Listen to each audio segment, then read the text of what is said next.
you ready?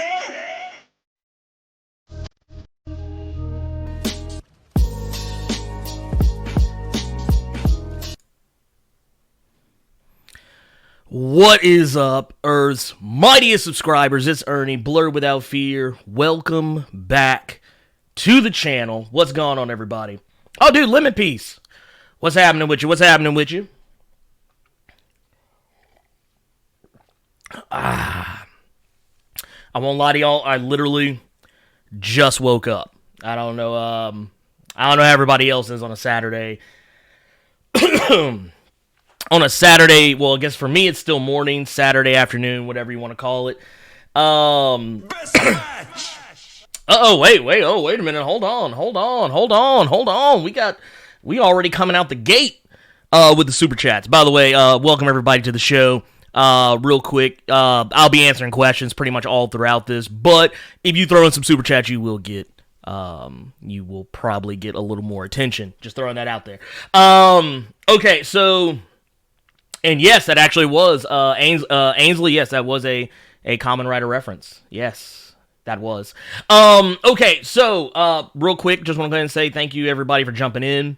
Thank you everybody who's climbing into the chat, jumping in real quick. Just want to say thank you. I don't know if any of y'all caught the last stream, but I do want to say real quick, thank you all for helping me get to 28,000 subscribers. We're still gunning for 30 by the end of this month and 50 by the end of this year. I think it can happen. I believe in us. I know we can make that happen. Real quick, I have an idea. Just dropped in a super chat. What do you think would happen if you used an Infinity Stone as a lightsaber crystal? All sorts of crazy, messed up, jacked up shenanigans, depending on which one you use. I would say probably your best bet. I mean, if you just want to go for OP, just throw in that Power Stone. Though I would imagine if you use the Soul Stone, it would be very much like like Katana. Katana, DC's Katana.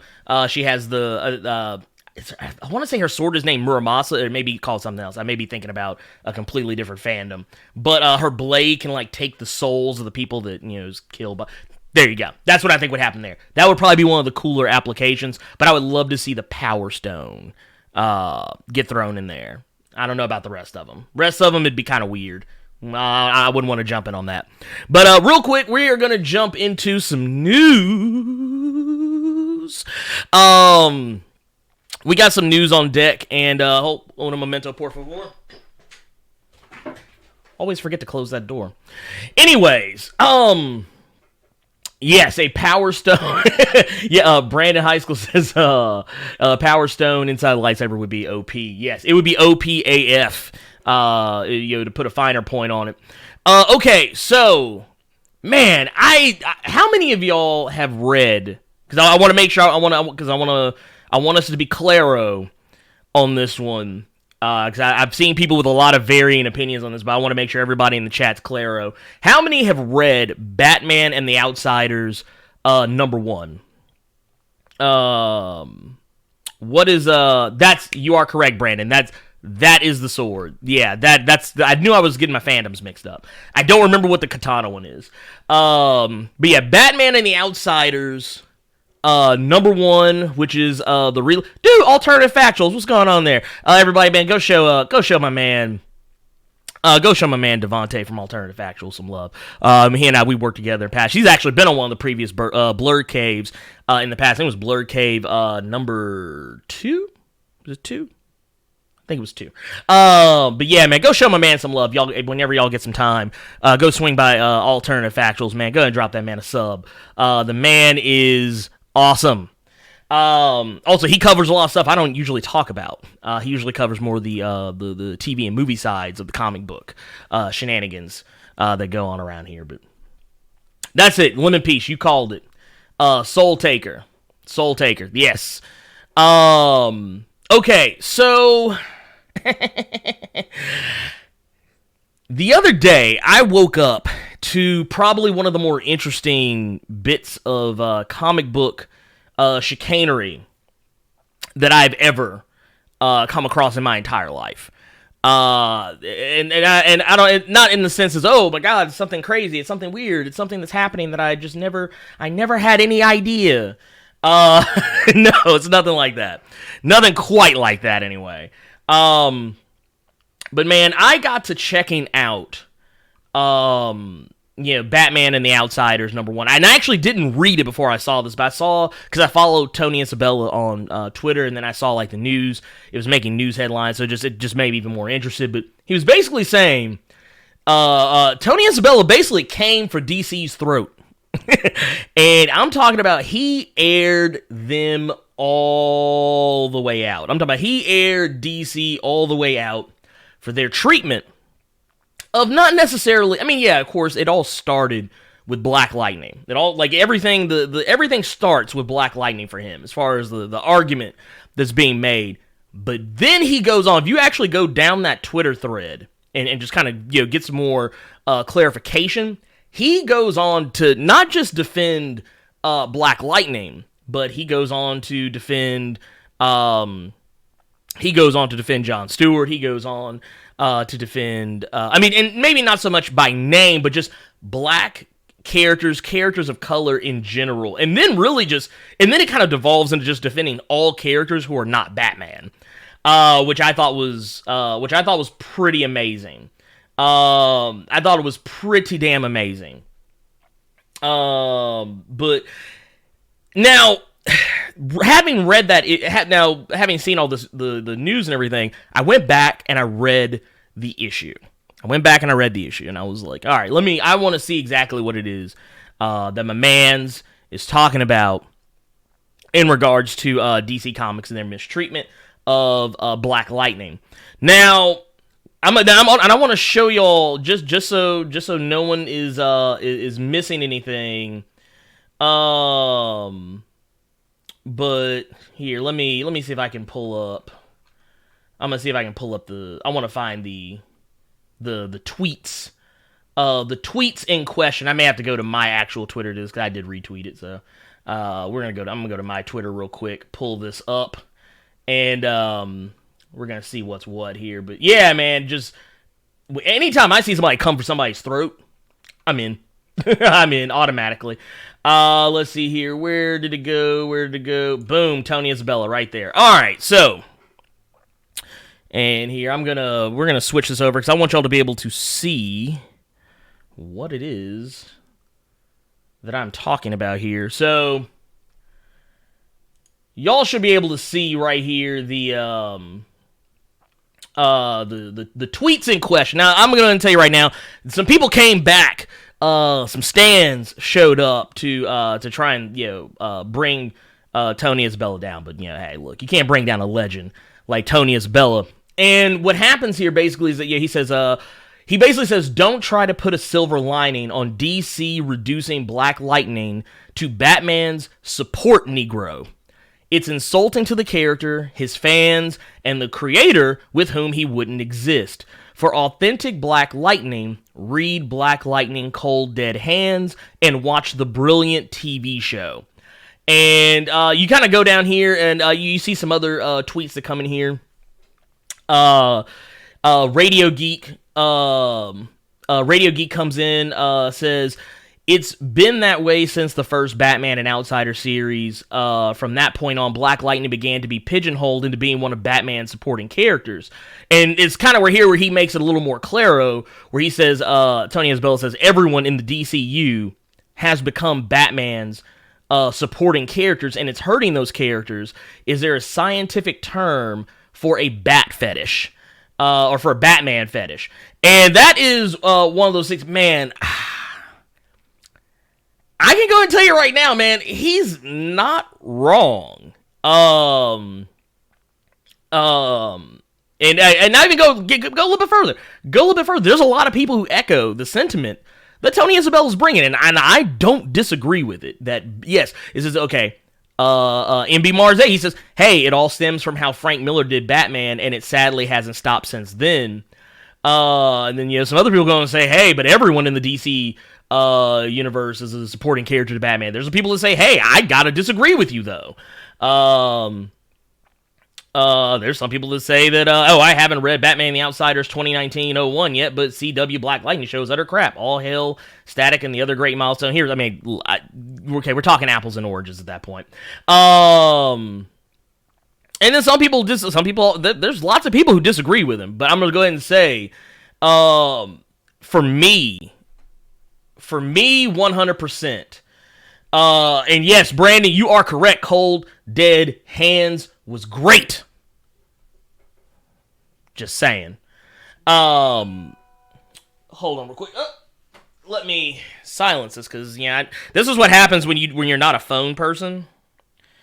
And also this is the wife, so I probably better answer this, because I ain't trying to get aired out the way that Tony Isabella just aired out DC. So I don't want them kind of problems. I'm just gonna be just go ahead and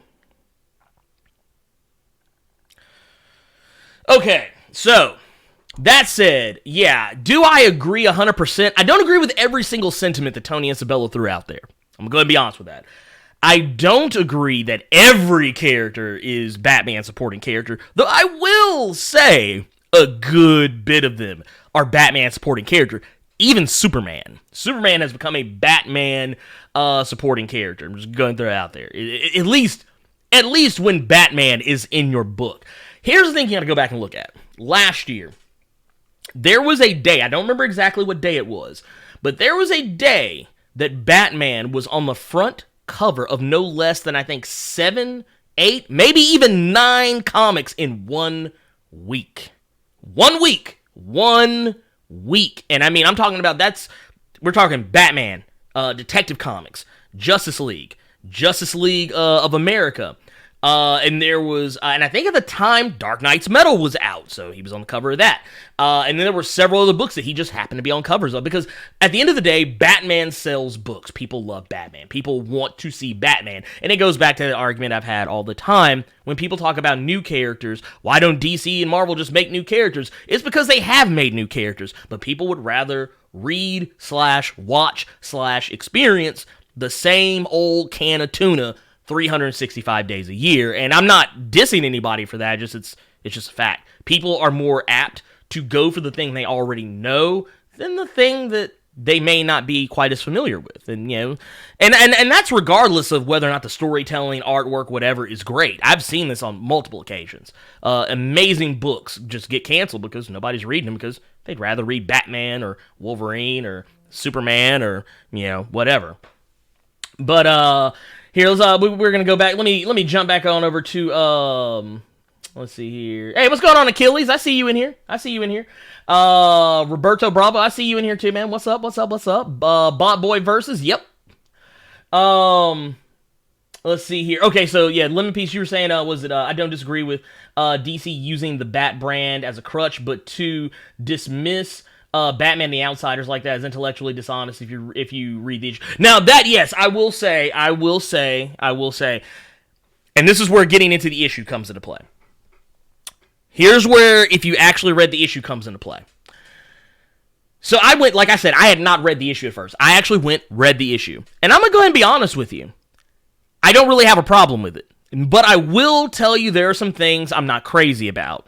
And I'm going to say, spoilers for Batman and the Outsiders, number 1. Spoilers for Batman and the Outsiders, number 1. So yeah, if you haven't read Batman and the Outsiders number 1, and you do not want to be spoiled, I would suggest kind of tuning away for a second. But basically what's going on here is that Batman has tasked Black Lightning with leading the Outsiders because he wants someone like Jefferson Pierce to be in control of the situation, because he believes in Black Lightning. He believes that Black Lightning is capable of leading his own team, and he's basically giving him his own team plus the resources to handle it. The problem is that not everyone on the team is crazy about Black Lightning, which, whatever. Which, it's weird because it almost posits the question as though they've never met each other before, they've never worked with each other before, they've never really, at least in my experience, never really seemed to have that much of a problem with one another.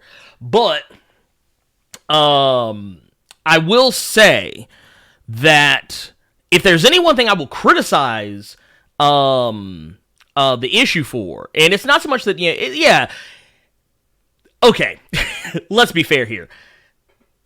Black Lightning is not the only magical Negro in DC Comics that Batman has. Go back to Dark Knight's Metal, where he immediately, the only person he clued in on what was really going on in Dark Knight's Metal was Mr. Terrific.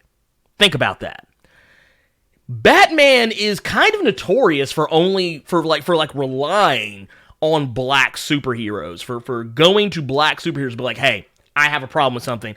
I need you to handle this. I can't do this. I need you to do this. Now, this is both putting some respect on these characters' names, but also at the same time, it does pigeonhole them into, being a support Negro. And do I like it? No. But do I disagree with how it was handled in this book? Not exactly. The only caveat I will put on this is that for those of you who ever read Marvel's Captain America when Falcon took over, I started getting vibes of that. And the reason why I say that is because Black Lightning is unsure of himself. At least in this first issue. He is unsure of himself. He doesn't think he can lead the team. And it's one of those things, and I don't like when writers do this with black characters, where it's like, and I'm not saying that they did this on purpose, that it comes from a place of racism. I'm just saying that it always just so happens that there's a black character who is a subordinate to a white character. And when that black character is being given some shine by said white character, the black character has to be like, I don't know if I can do this. I don't know if I can live up to your expectations. Oh my God. It's like they basically at that point, the black character turns into Krillin, the white character turns into Goku, and in his classic Krillin voice, I don't know, Goku. I don't know if I can do this. No, stop it. Stop it. Stop it. Stop it. Don't do that anymore. Like, let the black character actually be confident. Let the black character actually know that he can step up to the plate and handle business. That's kind of my issue with it. And I think and I'm not trying to put words in Tony Isabella's mouth, but I think that's where some of Tony Isabella's criticism comes from. You gotta understand, too, Tony Isabella created Black Lightning. He created Black Lightning to be a badass character. And it just... And I'm sorry, but that would be like me getting mad at Chris Claremont for being mad at the way Gambit is being treated. I mean, you got to think about it. These characters are their creations. These characters are their babies. You don't want to see your child mistreated, even if it's like superficial. I mean, I'm not gonna lie, my 3-year-old, I get a little spicy when I see my stepdaughter talking crazy to my 3-year-old. I'm like, hold up. But no, but yeah, anyway. I know, it's craziness, but I mean, I guess I don't know. I'm gonna go through, I want to see what everybody else is thinking in here. Let's see, Logan McLeod, you said, Dead Hands was great. Got the first 3 issues of Black Lightning signed by Isabella. Dude, that's what's up. That's what's up. Yes. Let's see, Daniel Garcia says, a not-so-popular character playing sidekick to a super-popular character. How racist, stupid-ass argument. Batman is the brains of DC, just like Tony is the brains of Marvel. Salty ass. Damn, tell us how you really feel. I mean, I don't agree with that 100%, largely just because... Batman, yeah, he's the brains, but he's not the only brain. He's the brains because everybody makes him the brains. Like, people rely on Batman too much. He's not the end-all, be-all. Hell, Tony's not even the smartest person in the Marvel Universe. I mean, maybe in the Marvel Cinematic Universe. Maybe. Let's see, Notorious B says, Snail needs cab fare. Hashtag Snail needs cab fare. Click the like button. You a trip. By the way, I gotta get back to you. I got your email. I'm gonna get back to you here pretty soon, Notorious B. That's why the new, George Tinker says, that's why the new 52 didn't work. Stagnation from the fanboy nation. Ah, man, dude, that's a hashtag right there in and of itself. Stagnation from the fanboy nation. Yes, that is very true.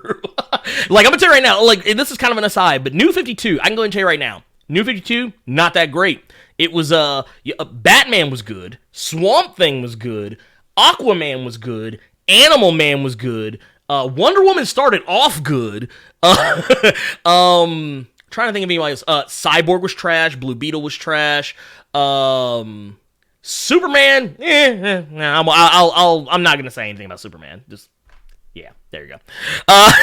My thoughts on New 52 Superman are well documented, so I'm not going to repeat anything.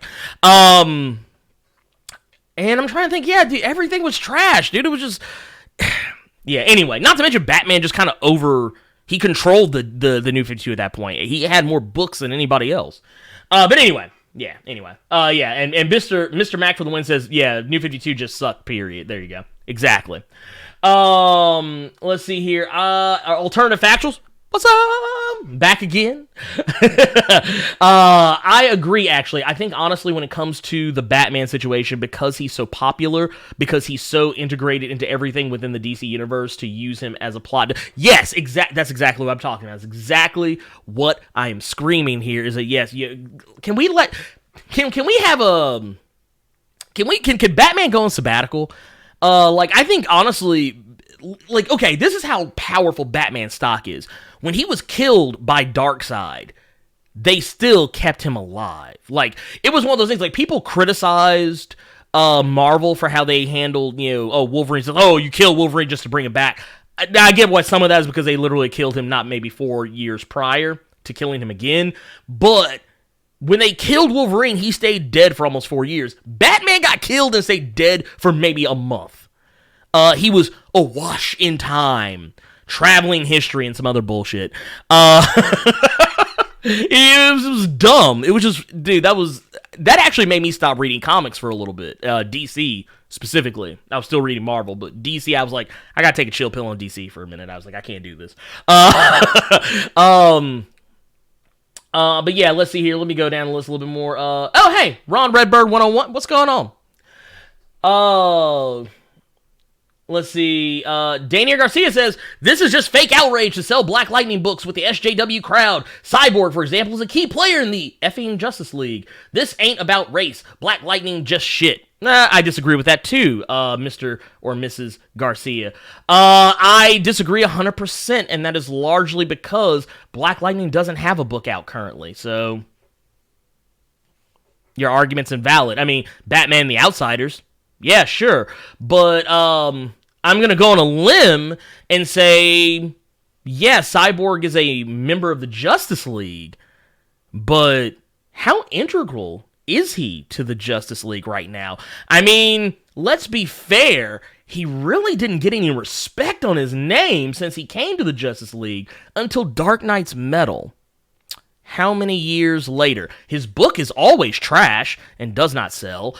He's not written well, and I don't think he's ever, with the exception of maybe a handful of issues, been written by a person of color. It's just, yeah, no, I'm sorry. I disagree 1,000% with you, but, yeah, hey, good on you. Also, anybody that uses SJW as a means of an insult, you're automatically disqualified with me, because I'm just like, that's the best you got. No, get out of here.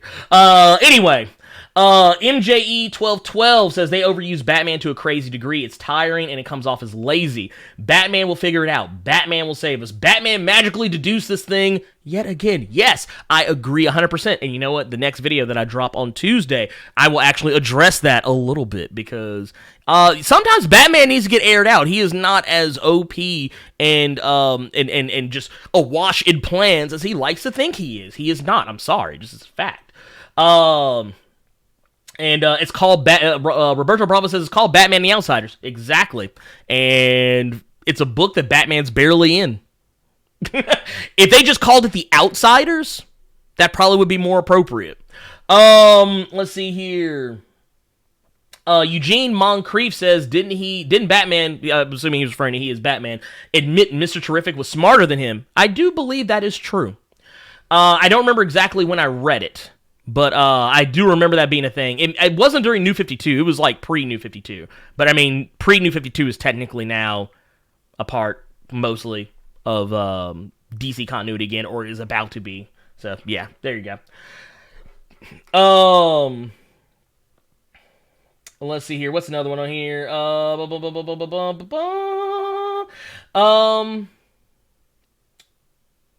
Let's see. Oh, hey, Trell, what's going on? It says loving the live streams, brother. Yes, thank you. I'm trying to do these on a more regular basis. I'm honestly trying. And Logan McLeod, yes, thank you for saying exactly what I was thinking. The Comics Gate shit is so tired and wrong, yes. And you know what? Okay, so, I don't normally address Comics Gate in videos often. I usually do it, like, if it comes up, it comes up, but it's not something I look for. But I'm going to go and say right now, I have pretty much disavowed myself of any and every person that creative or otherwise, which is why there's certain people you will not see on my channel anymore going forward. I've disavowed myself of anyone who is in with Comicsgate. I'm not with it. I don't believe in it. I think it's stupid.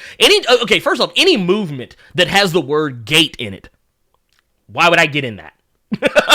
You're trying to gate people from something. You're trying to keep people out of something. That's not cool. Not at all. But let's see here. Let's go ahead and I think I've shared my thoughts. My thoughts are fairly public now, I think, on what I think about Tony Isabella and the whole Black Lightning thing. I do not agree with him 100% or 1,000% or any of that, but I will say that I agree with him at least 85 to 90%. Is how much I agree with him. I think there's some caveats. I think he's a little too close to it. But do I disagree with his sentiment that Batman is the main is the PC and to use Comicsgate speak, everyone else is just an NPC? Yeah, no, I think that's kind of the case. Look no further than DC's legacy characters. Come on. Anyway, and I will say, Roberto Bravo does bring up a good point. Yeah, Batman and Wolverine both have the same power. They bring money. And that is both sad and very true, because I think that it goes back to the same old adage I've always had, the fact that you have all these characters who are infinitely more entertaining and better, but they don't sell because they're not Batman, they're not Wolverine, they're not, I don't know. But anyways, let's move on along. Okay, so I got some bad news for y'all. I got some real bad news for y'all. So I'm gonna go and say right now, spoilers for Avengers Endgame. I think the ban was lifted over a week ago, so I think it's safe to say we can talk about Avengers Endgame. We can talk about Avengers Endgame, right? We can talk about that. That's cool. Is that okay with everybody? Because I'm going to say some stuff. I mean, it's not going to be 100% spoiler stuff, but it's not going to be 100% not spoiler stuff either. So I just want to get everybody prepared for that before we go any further. Okay, so let's see. Okay, everybody's saying. Let's see. What's everybody saying? Yep. Saw 3 times. Sure. Okay, that's all I needed to see. That's all I need to see. Okay, so those of you who have seen it, especially those of you who have seen it as many as 2 and 3 times as I have, or as Mr. Mac for the win has as well, you will notice that there is a scene early on in the movie. It's within the first 15 to 20 minutes of the movie where hold on, wait a minute. I gotta say this. I gotta interrupt this real quick. Logan McLeod says, as someone who's seen Endgame, these TV spots are wild and showing the third act. Yes, they are, dude. They are out of control. They don't give a damn. They're like, oh, it's been 2 weeks, Bubba. You need to get off that. No, man. Give people a chance. But no, there's a scene early on in the movie where Black Widow is like basically communicating with War Machine, Okoye, Captain Marvel. I forget what other characters are in the shot. Not important. Anyway, the point is, there's a point where Okoye brings up that there are earthquakes that are happening underwater near Wakanda, and a lot of people, myself included, immediately thought, like, dude, that's Prince Namor. That's Prince Namor all day, every day. That's Namor. They have literally just dropped the Easter egg. Namor is coming to the Marvel Cinematic Universe. He's going to be in Black Panther 2. He's going to run Black Panther's fade, and Black Panther's going to run the fade right back. And the barbershop is going to be open for everybody. It's going to be fantastic. Everybody, it's going to be chaos, dogs and cats living together, Armageddon. Yeah, to quote some Ghostbusters. Well, I have bad news. have some bad news. I do not have good tidings. Here, let's take. I want to get us over. I want us to take a look at this. Okay, so. Okay, here. So one of the writers for Endgame, Christopher Marcus, he said that during an interview, because people interpreted that Easter egg as a tease of Namor the Submariner, he said in an interview with the Hollywood Reporter, they debunked the theory with Christopher Marcus saying, "I wish we were that smart." Now, and I want to go into the article, because this is on comicbookresources.com. The article goes on to say this doesn't necessarily mean that the reference won't end up leading to Namor down the line, but as the Marvel Cinematic Universe definitely uses retcons. Conversely, Joe and Anthony Russo teased that the reference might have been intentional in a recent interview. Doctor Strange 2 director Scott Derrickson also seemingly teased the possibility of the popular character as far back as March. So, or as recent as March is what I mean to say. So yeah, that sucks. That sucks on so many levels. So, okay. Here is why this sucks. Because you gotta think about this.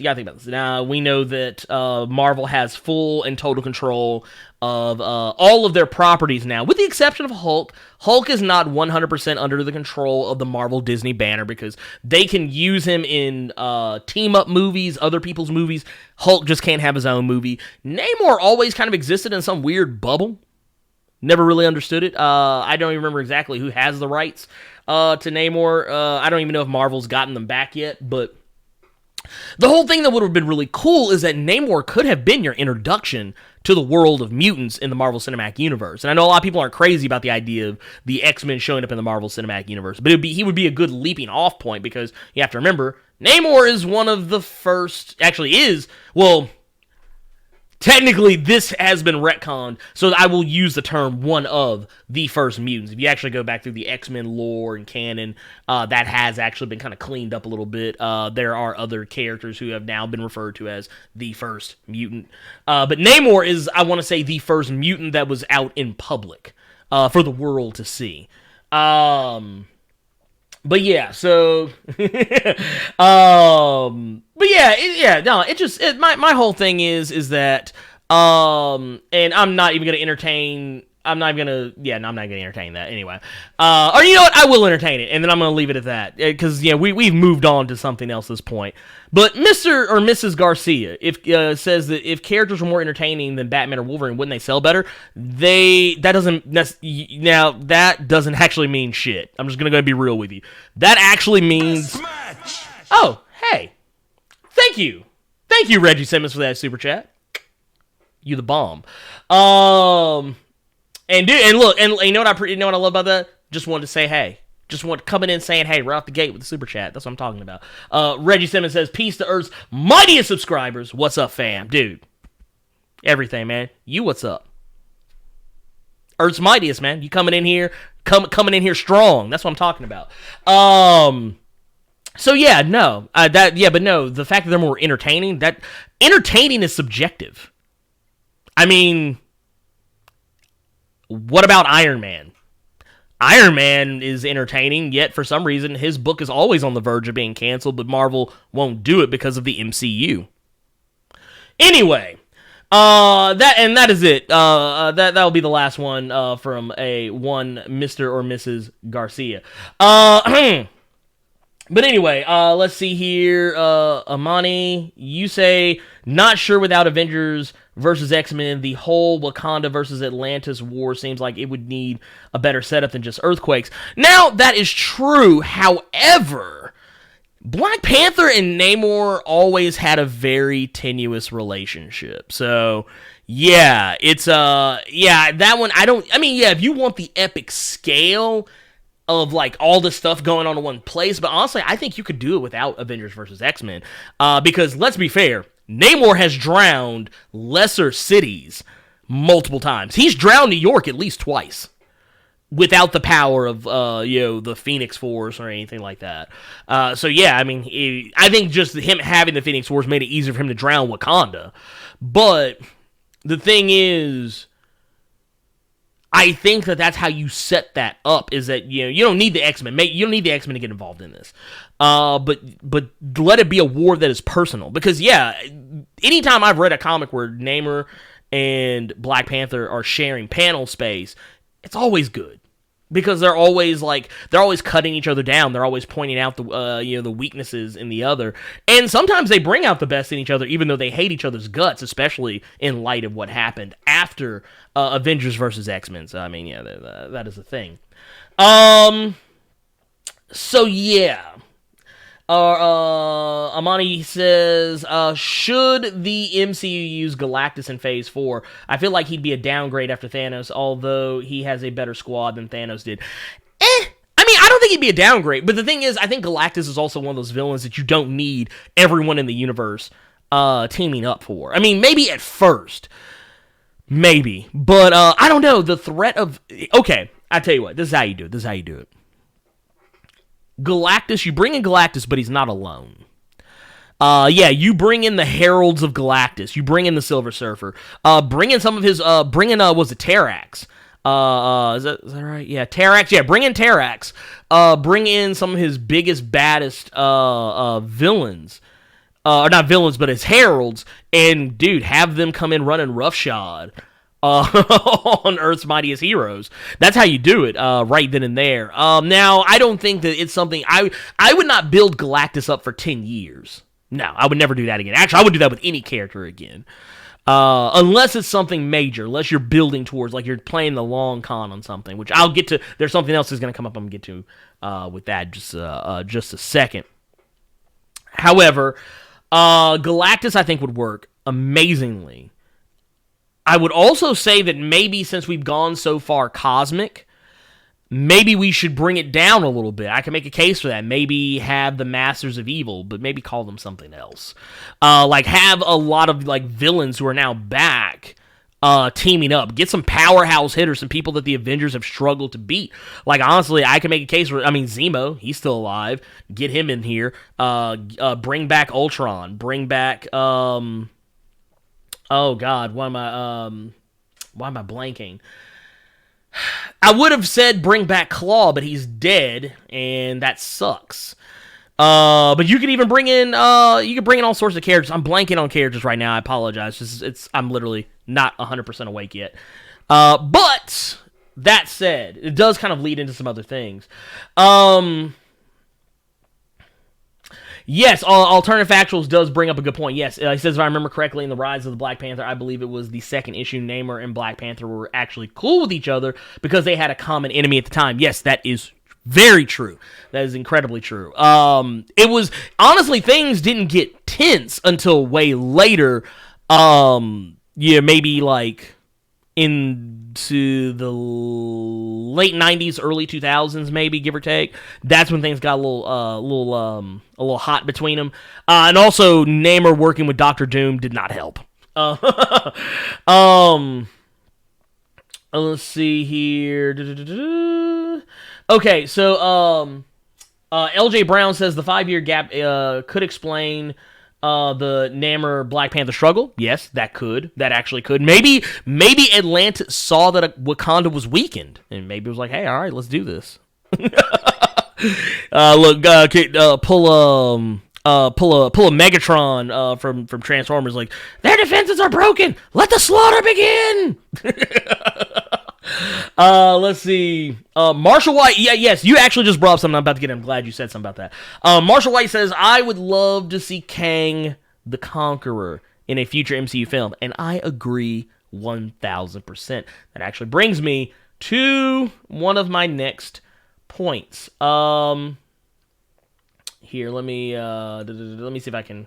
I thought I had that article pulled up, so you know what? Let me double back. Let me double back through some of these articles. See if I can pull that up. Okay. So, basically, what was going on here is that not too terribly long ago, within the last day or so, I want to say. Oh man, I'm gonna butcher. Probably gonna butcher this poor child's name.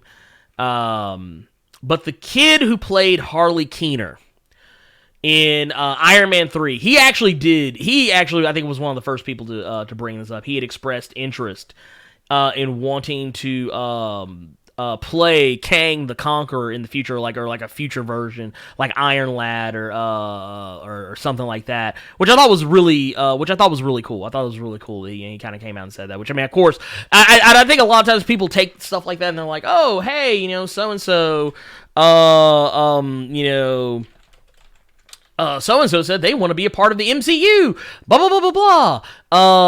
I mean, yeah, that's fine. That's fine. However, that isn't always necessarily the way it always boils down. Sometimes they're just saying stuff because they think, oh, yeah, hey, this is something people will talk about. But here, I'm on Movie Web right now, and basically what's going on here is that Ty Simpkins, the kid who played Harley Keener in Iron Man 3, he came out and said that he would be interested. He would love to play Iron Lad, and we all know that Iron Lad is one of the many different versions of Kang throughout the years, and the reason why this actually kind of tracks is because, all right, so you have this kid who looked up to Iron Man, becomes Iron Lad. And this is I'm giving you free money. This is free money right here, Marvel. It's free money. I'm just giving this away to you for the frizzle. But you've got this kid who looked up to Iron Man. He kind of picks up the mantle, becomes Iron Lad. Let's say something happens because now Tony was the one who came. He cracked the code on time travel and is the secrets are just sitting there. Maybe Harley picks this stuff up. And it would be kind of just. Some people would probably say this is just shitting on the comics, but I don't care. But you could take this character and maybe through certain actions, maybe he becomes jaded. Maybe take a real world plot point, and how some of these stands don't like new characters coming in and taking over roles. Let's say people don't like him, being this Iron Man-like character, even though he doesn't call himself Iron Man. Something that Riri Williams not too long ago had experienced. Something that happened to Miles Morales in the comics and in real life. People like, oh no, you're just disrespectful. Oh, he's dead. Take his stuff. And it's like, no, just do it. Just do it. But no, I think that it would work. I think it could actually work. I think you could make that a thing. Have him become jaded. Have it get to the point that it builds up on insecurity within him that it eventually winds up turning him and maybe making him do things that would lead him becoming a villain. And I think that could work. I really think that could work. I mean, the kid looked evil as hell in Insidious. Ty Simpkins, some of y'all may remember. Some people remember him as the little boy from Jurassic World. I remember him as the little creepy kid from Insidious. So, there you go. But yeah. Now, let's see here.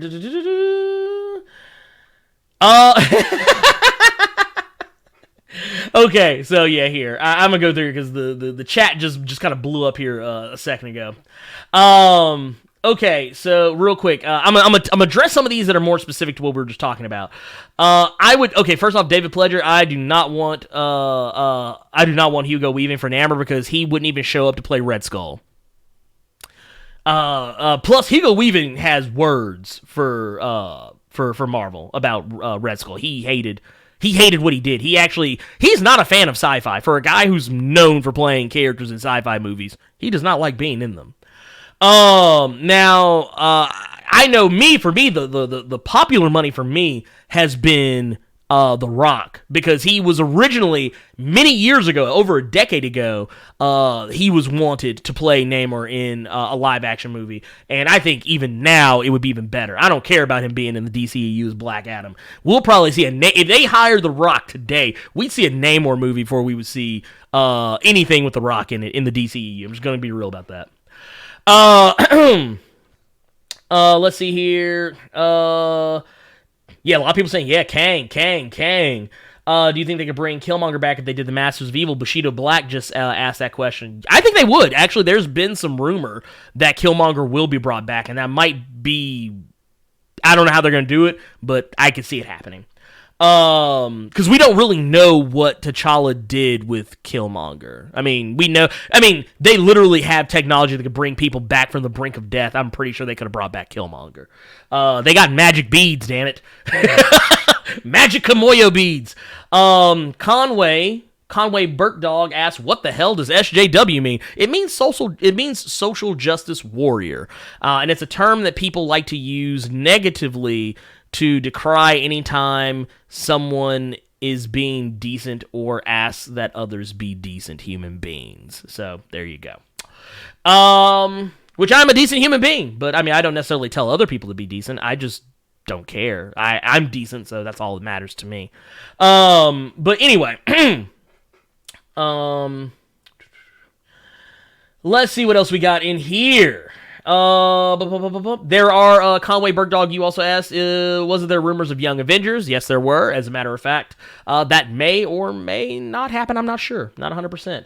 Langley M. Neely, he says, what? An actor wants an ongoing role in the biggest franchise in the world? That's insane, crazy, unexpected. No, I am not surprised by this.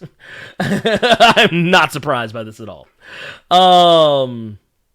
Let's see here. Let's see. Let's go through here. Logan McLeod. He says Luke Evans. Okay. I can see that. Yeah. Okay. All right. I'll fuck with that. What if they brought back Teen Tony Stark? Roberto Bravo asked. They could do that too. Though I'm not 100% crazy about that one. I don't know. I don't want to see teenage versions of characters that are already established. And by that, I mean teenage Tony, teenage Steve, teenage...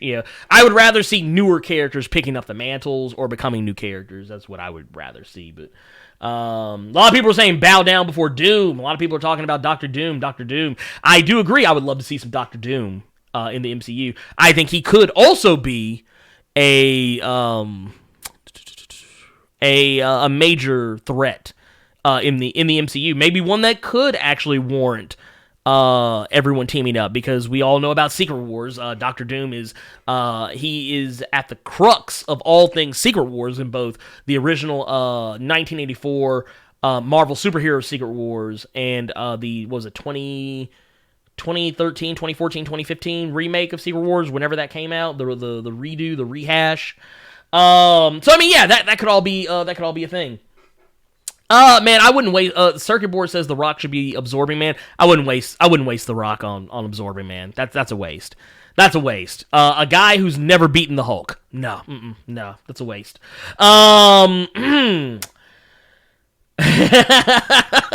Okay, I can kind of see a little bit there. Someone brought up Captain Britain. Roberto Bravo agrees that Rock as Namor would bring the money. And this is a money situation. We're talking about money here. Okay, now I will say this. I do have to ride with Langley M. Neely on this one.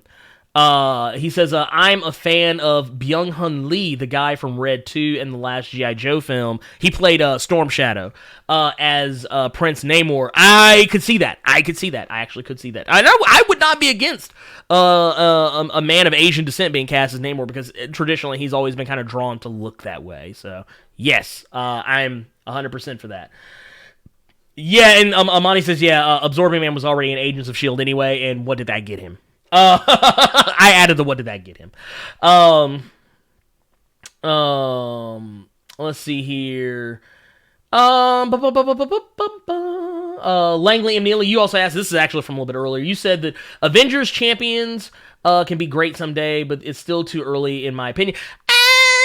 I don't think it's too early for Champions. I think Champions is something you could technically start working towards right now, considering the fact that one of the things they brought up Nova. I want to say it was either the Russos or Kevin Feige, somebody, one of the two, was talking about the fact that the reason why they're kind of edging towards Nova now is because there's so many versions well, not so many. There's multiple versions of Nova, so you have things to pull from.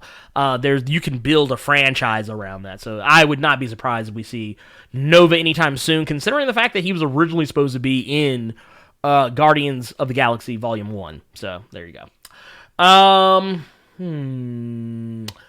I would like to see. New York Giants says Carnage. David Fletcher says Carnage is set already. That is very true, and I do not foresee Carnage crossing over into the MCU anytime soon. Even though Venom, the movie Venom was critically panned, it was a financial success, and they are going to go forward with making more of those movies. However, it was not as because it was not a critical success. Kevin Feige is not crazy about roping Venom into the MCU. So unless public opinion on the Venom movies change in the future going forward, you probably will not see it. And yes, it is Woody Harrelson who is playing Carnage in that very bad Sideshow Bob wig that he was wearing. Very bad. Okay, so let's move along. I want to move along. I want to move along to some other stuff here because technically we have brought up the MCU. We brought up the MCU. We brought up the DCEU kind of tangentially. So you know what? Let's talk about it. We know that of course James Gunn, he's playing for both teams. He's playing director for Guardians of the Galaxy Volume 3 in the MCU, and he's also going to be director for the Suicide Squad 2/Suicide Squad reboot.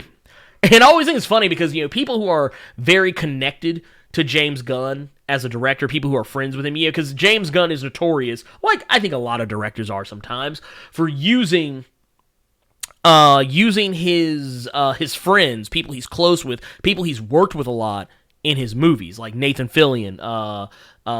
He's his own brother Sean Gunn, who is all over the Guardians movies. He plays Kraglin. And more recently, Dave Bautista, who has been an outspoken supporter of James Gunn, was immediately tied to this project when James Gunn picked it up. He immediately was tied to it. Not officially, but a lot of people were like, dude, Bautista's about to be the Leviathan is about to go to the DCEU. He's about to leave Drax the Destroyer behind, and he's going to be like Bane or King Shark or somebody like that. Another name that people don't talk about very much is Michael Rooker. Michael Rooker is probably in more James Gunn movies than people care to acknowledge. Of course, he played Yondu in the Guardians movies, but he was also in Super, and I want to say, I think he was in Slither. I can't remember. It's been a long time since I've seen it. However, some rumors came out the other day that Suicide Squad 2 would have Michael Rooker as King Shark, and Michael Rooker has already come out and said no.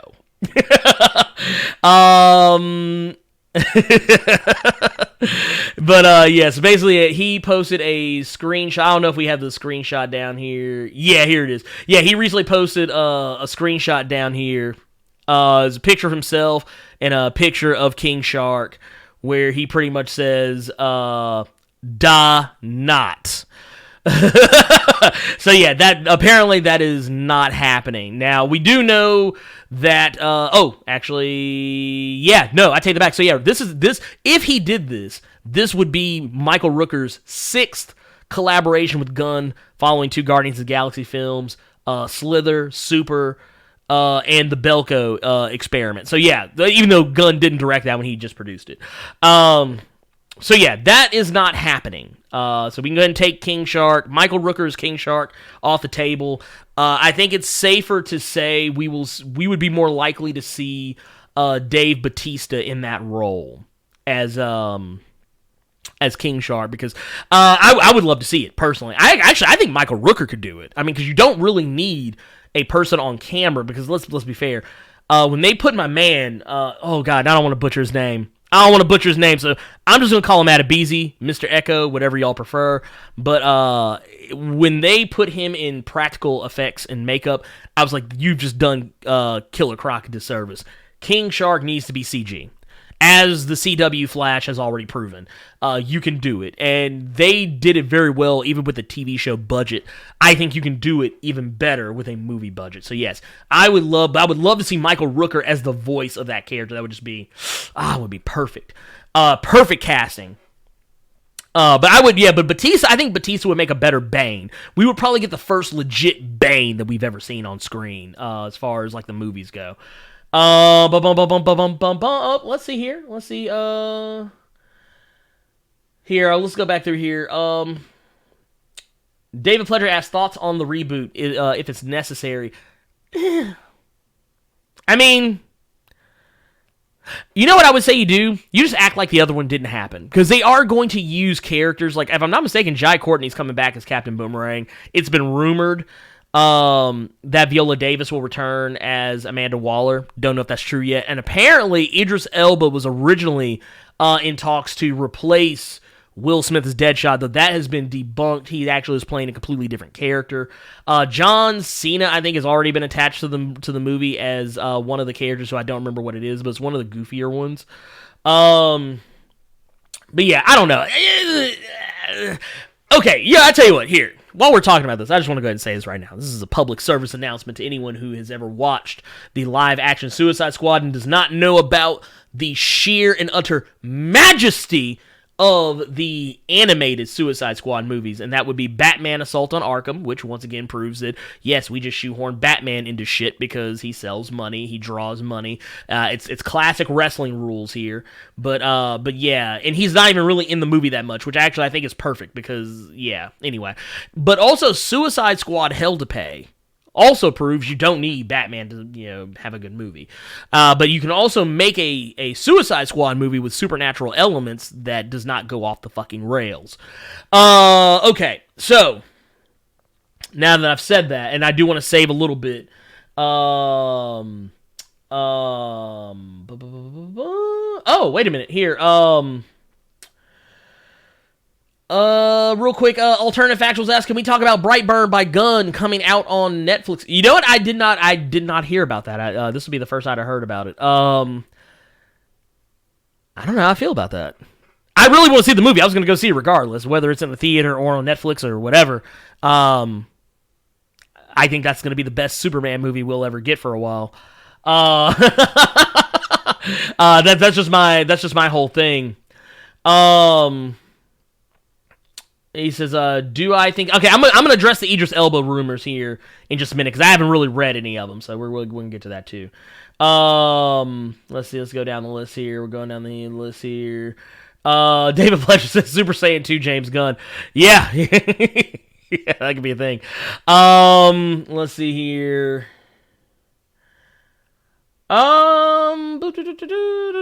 Let's see, Amani says, also if Suicide Squad fails, we can still use the Secret Six, so no matter what, we can get a supervillain team-up movie. Yeah, you can. You very much still can.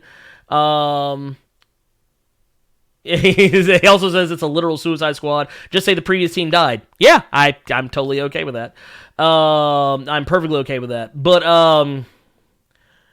now, as far as everything else goes, Freddie Lane asked me, how do I feel about DC's The Signal? So talking about Duke Thomas. I like Duke Thomas. I don't know. I feel like as The Signal, he hasn't done anything yet that's like... I feel like he did more as a Robin and more as just being regular Duke Thomas than he has done so far as being The Signal. He's kind of gotten... I don't know, man. I feel like he's gotten dunked on too many times. Excuse me. Too many times for my taste. For this new persona. That's what I'm trying to say. Yeah. Anyway. But yeah, so I don't know. The stuff is all over the place. It's all over the place. Now I do want to go ahead and say too, let's go ahead and address the rumors about my man's Idris Elba. Okay, so let's go ahead and talk about that. I want to go ahead and address that real quick, since y'all have been asking me about what I think about my boy Idris. So okay, there new rumors came out that he may either be playing one of two characters. I believe it was let's see here, yeah. Geeks Worldwide, they report that he might be playing either Sportsmaster or Deathstroke. And I'm going to go ahead and tell you right now, I don't know how I feel about him playing a character named Sportsmaster. I like Sportsmaster. I thought they used him really well. I thought they used Sportsmaster really well in Young Justice. But Deathstroke, no, I don't think you should use him as Deathstroke because you've already got God, what's his name? Joe Manganiello. He's playing Deathstroke, so no, don't do that. Don't do that. And Joe Manganiello's perfect. Now, Idris Elba is Sportsmaster, yeah, I could see that. Maybe. I mean, because now you're just muddying the water. If you got one guy over here playing Deathstroke and you got another guy over here playing Deathstroke, doesn't that just seem weird? I don't know. Whatever. Anyways, and here. Now, I do want to say that there is another rumor that's also going around, and this one is in regards to your man Benicio del Toro, who is reported to be playing the villain for Suicide Squad. They say that the character is currently being referred to as the Mayor. The character is described as an irascible old warrior who lives for war. The production was reportedly looking at the Mask of Zorro star Antonio Banderas for the role at one point. It's unclear from the report just who Del Toro will be playing, as there are a lot of DC characters that might fit this description. At this time, the report remains unconfirmed, so it very well may turn out to be to prove false, or talks might fall through. Let's go ahead and I'm gonna address this real quick just by saying the low-hanging fruit, the smart money, whatever you want to call it, that's Vandal Savage. Just saying. Vandal Savage, all day, every day. Vandal Savage is what I would put my money on for that one. But yeah, I don't know. That one's a little rough for me because I have Benicio del Toro and James Gunn worked together in the past. Yeah, sure, they worked together on Guardians of the Galaxy Volume 1. And I think maybe something else even before that. Yes, I can see it happen. There's already kind of a relationship there, but I don't know if they did anything. I would be quicker to see him as Vandal Savage. I could see that maybe. I don't know. It's kind of a tough one. And then, yeah, as far as everything else goes, here, I'm going through the list here. True Willpower says John Cena as Hyperion in the MCU. Well, I can see that. Yeah. Maybe. And let's see here. Cricket. Hey, what's going on, Cricket? I'm absolutely positively not going to see Brightburn. Seeing someone pull a piece of glass out of their eye in the trailer is a hard note for me. Okay, I'm gonna go tell you right now. Cricket, I do agree with you. As a person who has seen Audition and someone putting needles in or around someone's eyes, yeah, that was not a good, happy, fun time for me, so I totally get it. I totally understand that. I think today we're the fam, the wife and I and the little one. I think we're probably gonna go see Detective Pikachu because that's more up my alley right now.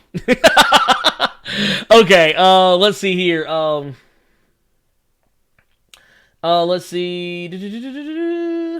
Jason Brown asks, Ernie, can we get the question?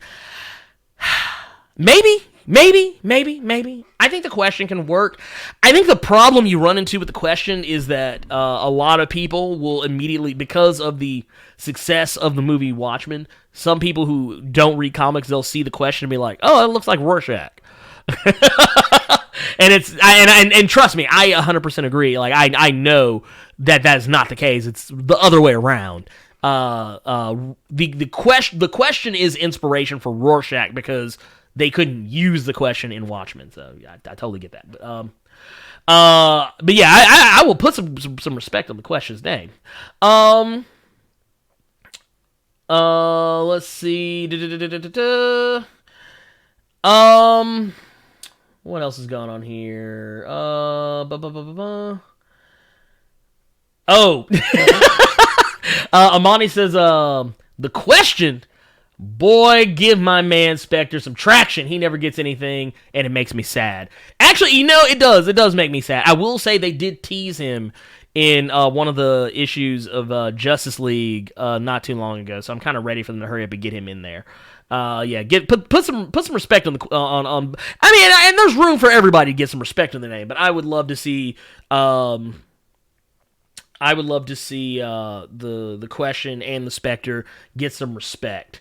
Let's see here. What do you think?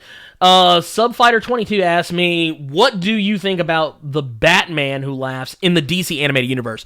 I would love to see it. Because I do know there was rumors that DC was going to do Dark Knight's Metal as an animated film, kind of in the same vein as Flashpoint Paradox. I would love to see that. Though I think you should probably do it as a two-parter, maybe the way you did like Death and Return of Superman, or Death of Superman, Reign of the Supermen. I think you could do it that way. Because I think you should take that opportunity to flesh out some stuff because there's just so many characters. But if you did it as just a one-shot, that's fine too. But I say give us that. I would love to see that. And let it be as dark and violent as it was in the comic. And I'm gonna be here for it. Let's see here. Why Steve Hudgens asked why the MCU hasn't used Hercules yet. The reason why, and I can go ahead and tell you right now, the reason why is probably because of Thor Ragnarok. Because when you think about it, I mean, yeah, Thor, his personality kind of shifted and became more like Hercules in Thor Ragnarok, and till this very day now he's probably closer to being more like Hercules than he is of being Thor. But I would love to see Hercules in the MCU. I think it would be a good way to kind of have Thor to play off another god or god-like character. That would be cool. Let's see here. David Pleasure says, he asks, I want you to do a video on the Authority. I could see that happening. Here's the catch, though. I'm going to have to go back and reread the Authority, because it has been a minute. It has been a minute since I have ever laid eyes on the Authority. That was one of those, I don't even think I read all of it.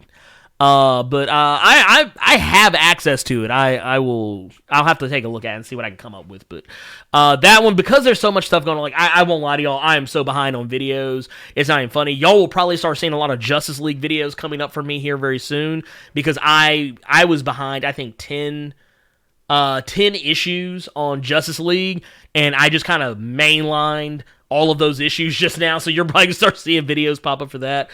Same way that happened with the Avengers, same way that's happening with a lot of other stuff, Immortal Hulk, Venom, I'm like playing catch up on some stuff. So yeah, I'm trying to stay catch, so just between that and everything else, it's like, oh my god. But yeah, I'll read the Authority. I'll take a look at the Authority. Man, it's just been a while. I'll have to dig it up. I'm going to dig it up. I got you. Alternative Factual says that Watchmen series, though. I don't know, man. I don't know about it. I'm kind of on the fence. I won't lie. I'm on the fence. I'm on the fence about it. I think that it'll be fine.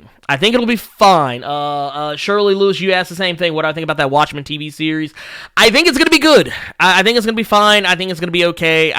Here's the thing, though. I think a lot of people, because I got asked this on Twitter, too, which you can hit me up, at Blerd Minosphere. You can probably see it somewhere there. Boop.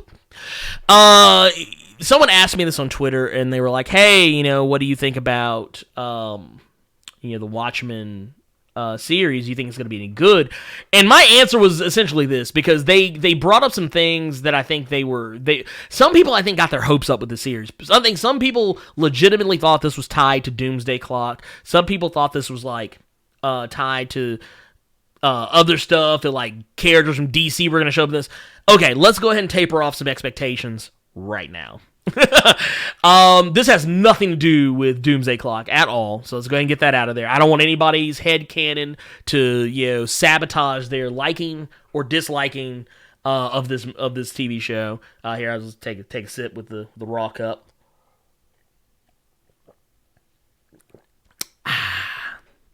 Some agua. So I think that you will probably see in this if I'm not mistaken, it's supposed to be it's like a what if. What if what are the effects of the Watchmen happening back in the 80s?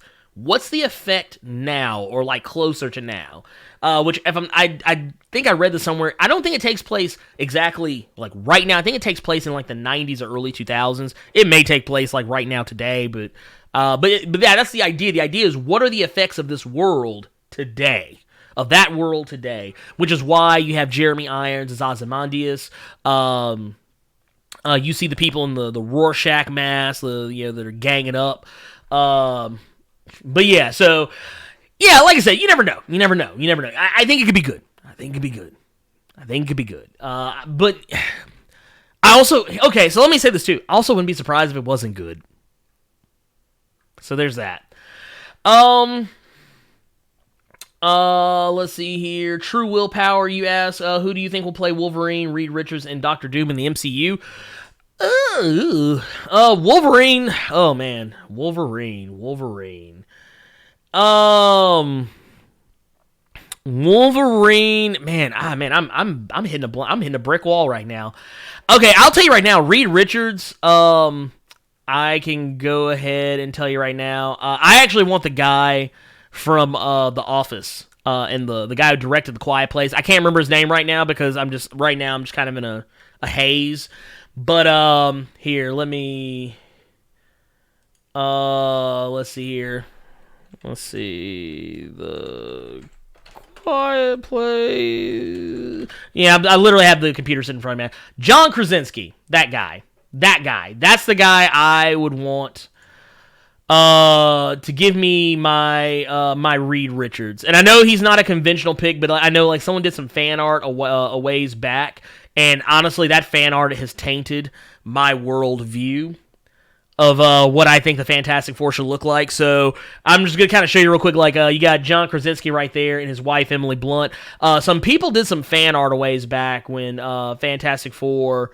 When the rumors of the Fox deal were getting that much closer to fruition. So people did some fan art with John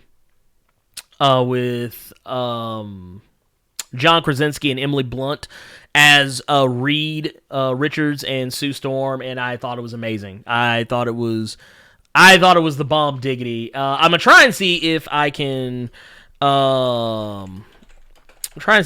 find that, because and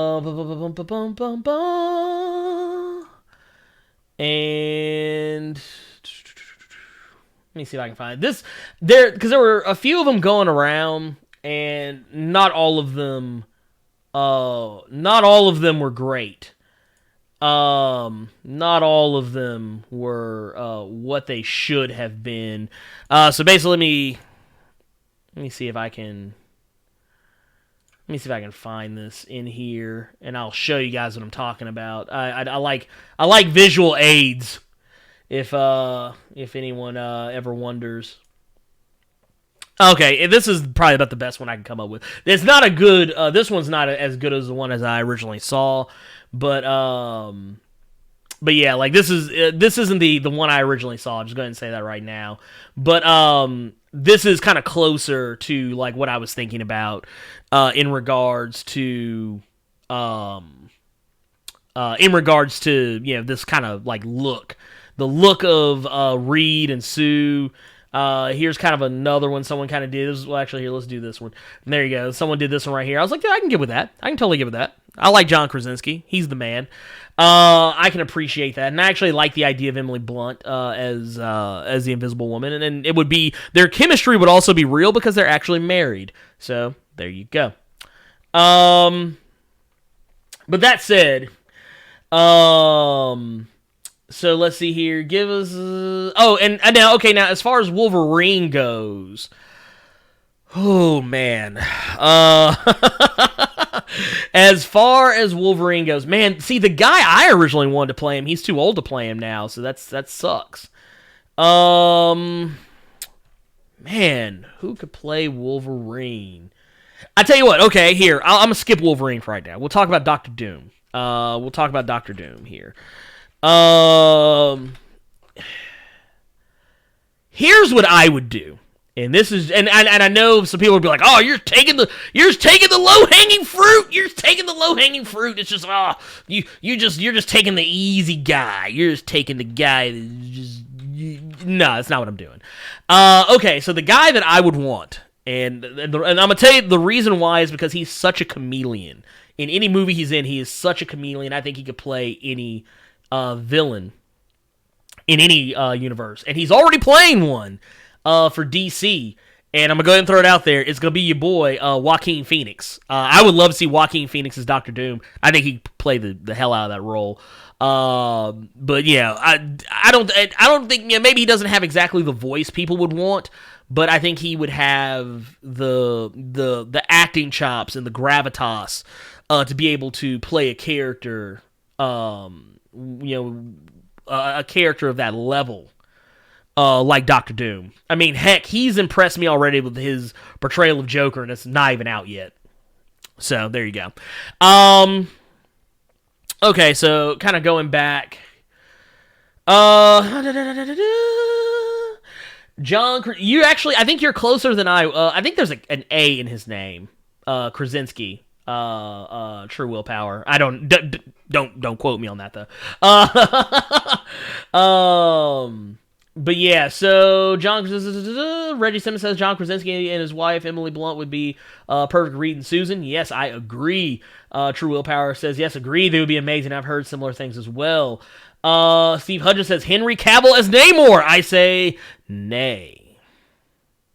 I don't. Was it Notorious B says Jason Statham as Wolverine? I could maybe see that. Though okay, so here I want to see something on your boy. I want to see something. I want to see the stats on your boy Statham, because I do feel like he could do it. I feel like he could do it. I do feel like Jason Statham actually could. I think he could do it. But here's the problem.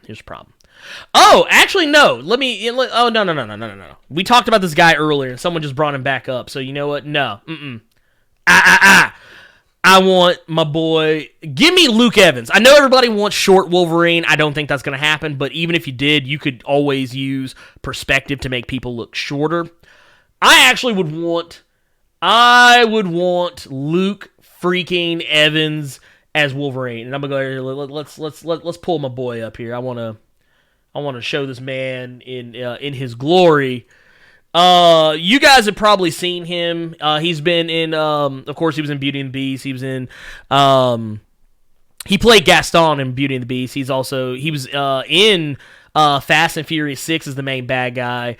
And he was also Bard the Bowman in the Hobbit. The Hobbit series. Like I said, I could easily see him as Wolverine. So there you go. Those are my picks. Those are my picks. So yeah. Anyway,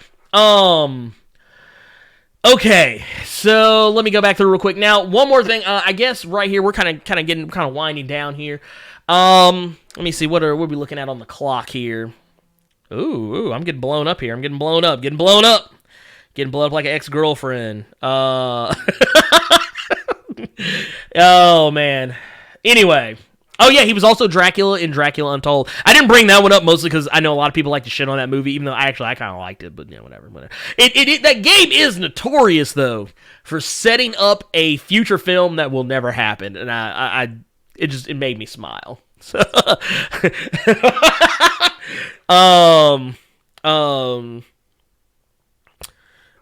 So, let's say, all right. Cricket says, I don't want them to introduce the X-Men. I want them to introduce the Exiles, a multiversal team of mutants. Yeah, because I think that's also how you... I actually would not be mad about seeing Blink in the MCU. Just gonna say it right now. It allows you to have mutants in the MCU without having mutant kind in the MCU. You know what? I would not be against that if for no... Because, okay, I'm going to say something controversial. And this is kind of piggybacking off of what Crick is talking about here. And I'm going to tell you why I am agreeing with Cricket on this. Is because...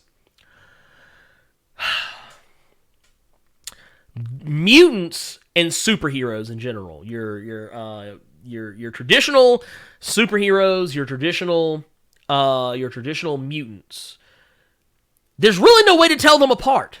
There really is no way to tell them apart. I mean, outside the fact that mutants are born with their powers typically don't show up until they hit puberty.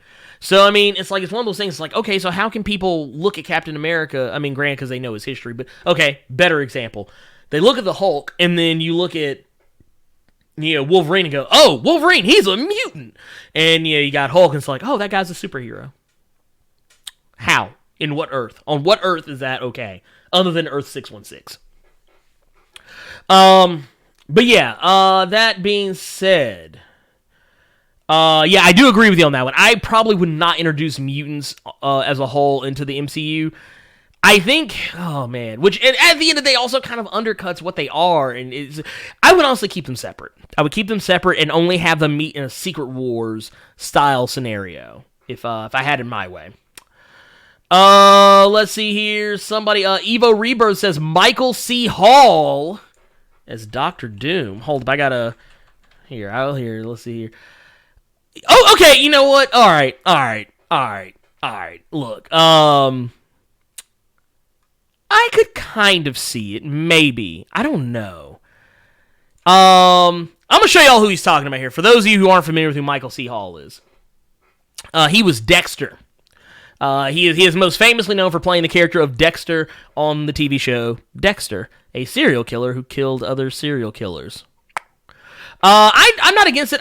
He's kind of quirky. But I've seen him in other stuff. He's a decent enough actor here. My only beef with him is that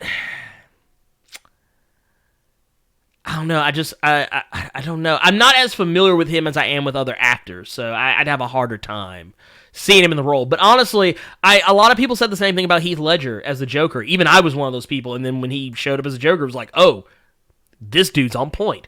So you never know. You really never know till you see that person actually in the role. Let's see. David Patrick says Kit Harington as a short Wolverine. Also, older X-Men who have been masked from the world somehow, or young Ultimate style mutants origin. I can see that. I can also see Kit Harington as Wolverine. I can see that. Now, as for Adam Warlock, that is...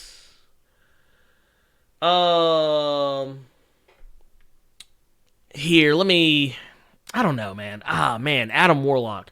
Who could play Adam Warlock? Let me take a long, hard look at Adam Warlock, because I mean he's one of those characters. I just don't know.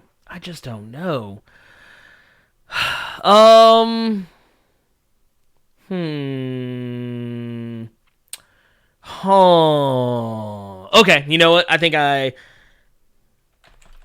got one. I think I might have one for you. I think. Maybe. I don't know. This one might be kind of... Because I would rather see him do something else. But, here, let me see if I can find a... let me find a picture of this guy. Find a picture of this cat. Here. That's a weird picture. Okay, here. I'm gonna pull a picture of this guy right here. Let's go here. This is probably the guy I would jump on for Adam Warlock. If I just had to pick a name out of the ether. I mean, because he's gonna be in full makeup. He's gonna be in Jesus Christ. He's gonna have so much going on. It's really because, like, at the end of the day, and this is something I kind of talk about when I do the character breakdown videos. Something I always tell people, I don't really care about what they look like. I want a person who can look as close to the part as humanly possible, but at the same time, I want the acting chops the acting chops are more important to me than anything else. So yeah, there you go. That is my take on that. If you must know. And let's see here. Cricket also agrees. I don't think you need a lookalike for Adam Warlock. You just need a good actor. I mean, you can paint someone gold and put a wig on a quality actor, and you've got Adam Warlock. And yes, I agree 1,000%. Okay. Okay, so I'm gonna address a couple things real quick, and also we're gonna go ahead. We're probably gonna wrap here in the next maybe the next few minutes, so give or take, maybe. So we're gonna take 5 more questions, not including the 2 I'm about to read. Okay, so Blue Marvel and Sentry. That one's kind of tough. Honestly, I tell you what, because Blue Marvel would be an older character. Honestly, I've always said Denzel Washington, so there you go. There's my pick for that one. If you wanted to put an actor in the role of the Sentry, I mean, hell, Alex Pettyfer. There you go. I just pulled a name just plucked it right down out of the ether, and I'll let y'all Google that one and figure it out for yourselves.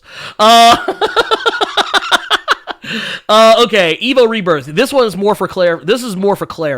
Do you think Hydra found OG Iceberg Cap since our Cap went back with Peggy and grew old? Remember, there's always 2 versions, and we only saw one at the end. That is true. I think there are 2 versions, but the thing is, when he went back, he created an alternate timeline, because remember, when you go back to the past, you're not necessarily going back to the actual past, you're going back to an alternate reality that now becomes your future. So, that gets weird. But yeah, I think there are 2 Caps, of course. Definitely. Most certainly. And I'm pretty sure our Steve Rogers that went back, probably just laid back in the cut. He was like, man, look, I'm trying to have kids here, man. Okay, so what's going on, Enderman King? Actually, I did just answer your question. Denzel as Blue Marvel. Yes, I agree. Let's see. Steve Hudgens asks, should they bring in Miles Morales now or later? I would say later. And the reason why I say that is because you don't want to shoehorn Miles Morales into a movie like Far From Home. Even though technically he has been name dropped in the first, the Homecoming movie, it maybe drop another little Easter egg in Far From Home. But I think by the time you get to a third movie, we get to a third Spider-Man movie, maybe that's when you start kind of do like the Spider-Man video game did. Introduce Miles Morales as a person that Peter just meets. And then they organically kind of, tighten up. And then by the end of everything, spoilers for, a 6 to 7, maybe 8-month-old game, you have your answer. Okay, so here's my question. This is from Cricket, by the way. Here's my question. Do you think introducing the Marvel Cinematic Universe is going to remove Spider-Man from the MCU and into the Sony Venomverse? Basically, is this Tom Holland's exit from the MCU? I don't think so. I think that they're going to keep... Spider-Man is a license to print money. There's no reason why they wouldn't keep him around. I think it could work. I think it could happen. Spider-Man is one of those characters I think is very integral to the Avengers, the MCU, even though he's relatively new, but I think there's a lot of potential for you to see more of him. And Tom Holland's already gone on record to say he wants to do 20 Spider-Man movies. He's here for it. He's probably just being hyperbolic. But I think it's good. I think it's good. Lotus Scholar asks if it's Denzel. Well, he's not really asked. He says if it's Denzel, he better have a badass mature actress because it's Denzel. I do agree with that. Shirley Lewis says Michael Jai White for Blue Marvel. I'm not against that either. I don't know. Maybe. We'll see. I like Michael Jai White better for other roles. I know he's a popular... Every time I do a character breakdown of a black character, Michael Jai White's always the one that people bring up. Like, well, he can't play everybody. Let's see. Logan McLeod says, what milestone property would you like to see adapted into the DC Universe as an original... into a DC Universe original series? I'm going to take the low-hanging fruit, Static. I think you could make a Static show really work. I think you can make it work. I could very easily see it work. Static is a great character. He's got a lot going on. Static kind of cracks the Spider-Man formula for DC, which is something DC has never been able to really pull off, is the Spider-Man formula. Like, people always talk about how, like, Marvel and DC, they copy each other's characters, but, like, there's certain characters neither one has been able to be like, oh, that's our version. Static is kind of that version, even though technically he was Milestone, but now that he's technically a DC property, sort of, that gets kind of murky right now. But he is the closest that, maybe Sideways is another one, but Static was the one that was the closest because he was a young kid, he was a nerd, he did nerdy stuff, he tried to juggle his schools, part-time jobs, responsibilities with being a superhero. Some of his supervillains were people that he knew. He cracked a lot, he checked off a lot of those boxes that Spider-Man checks. Even though his power set is different, but just the idea. Oh, bantering with his verbal jousting, with his enemies. That's another thing. So yeah, there you go. Okay, so True Willpower says Liam Hemsworth for Nova in Guardians of the Galaxy Volume 3, so Thor can meet his brother. LOL, that or Balder. I can see Liam. I can see Liam Hemsworth as Nova. I can see that. Osen Houston says Amadeus Cho would be a nice addition as well. I'm not against that. I'm not against that at all. I actually like Amadeus Cho. Let's see. David Patrick says I would prefer to see a 20-something Peter Parker mentoring a young teen Miles. Oh yeah, no, that's kind of why I want them to kind of wait a little bit, because I feel like if you do it now, it'd be kind of weird. Like a teenager mentoring a teenager. I don't know. Weird look. Let's see here, and I'm gonna go through. Let's go through here. I'm gonna dial back a little bit. Lemon P says, do you think we could see an Ultimates movie? We have 50% of the team established. Also, obviously, Mahershala Ali for Blue Marvel. Come on, bruh. Actually, okay, you know what? Nah, I'm taking it all back now. Lemon Peace just said Mahershala Ali. I'm in. That's my guy. That's my guy for Blue Marvel. Done. Cut the check. Cut the check. Cut the check, man. That's it. Okay, so there's that. And we'll go, let's see here. We'll let this one be the last one. Do you think Taskmaster will train a young Yelena in the Black Widow film? Maybe. I think we can see that. I would like to see that. I'm game for that. I'm totally game for that. And also, I just want to see Taskmaster. I just want to see Taskmaster get nice things. I want to see Taskmaster get some respect put on his name. But yeah, so that said, that's all that's gonna be it for questions. I want to thank everyone that came in here, jiving with me, kicking it with me, hanging with me. Whether you agree with me or disagree with me, whatever, I don't care. It's all fun and games. I am having a good time. I feel like y'all had a good time. I feel like we should all be having a good time, because I'm a dude, you're a dude, she's a dude, we're all dudes. A little bit of good burger for you right there. Something my kid's been running around singing left and right. Anyway, that said, if you enjoyed this video, man, help me out. Hulk smash that like button. If you want to see more awesome videos like this, we'll go check out the streams and stuff. I got mad streams. Actually, I don't have mad streams. I'm usually pretty chill. But I got streams. You can go back and check. Go check out the one my boy, Sky Blue. That one kind of had a little bit of a hiccup because we had some issues with the stream kind of shutting down on, so it's kind of broken into two parts. But I am working on putting it as one coherent video. I got to do some editing on it, because I didn't realize during the stream that Sky Blue was a little bit lower in volume. I never caught it until like after the fact, so I gotta fix that. But anyways, we are going to be getting out of here. Make sure if you're in the stream, you've been enjoying it, and you're not already one of Earth's mightiest subscribers, make sure you hit that subscribe button. Also, click that bell so you get notifications about when I post up. We will be back. I will be posting a video either later tonight or early tomorrow. We'll be talking about Garo, which is one of my favorite tokusatsu things. I know it's not exactly everybody's cup of tea, but I do want to talk about it anyway. nonetheless. And we'll also be talking about the price on Tuesday. And if you are a patron, I've already got some videos up that you can already go check out. Because I'm doing a week to 2 weeks early access on some videos for patrons. So there you go. Go check that out. Blur Without Fear. Anyways, I will see you all later. Thank you all so much for kicking it with me. Every last single one of you. All y'all just showing me so much love. Love you all. Matter of fact, you know what? Screw that. I love you 3,000. I'm out. Plus Ultra.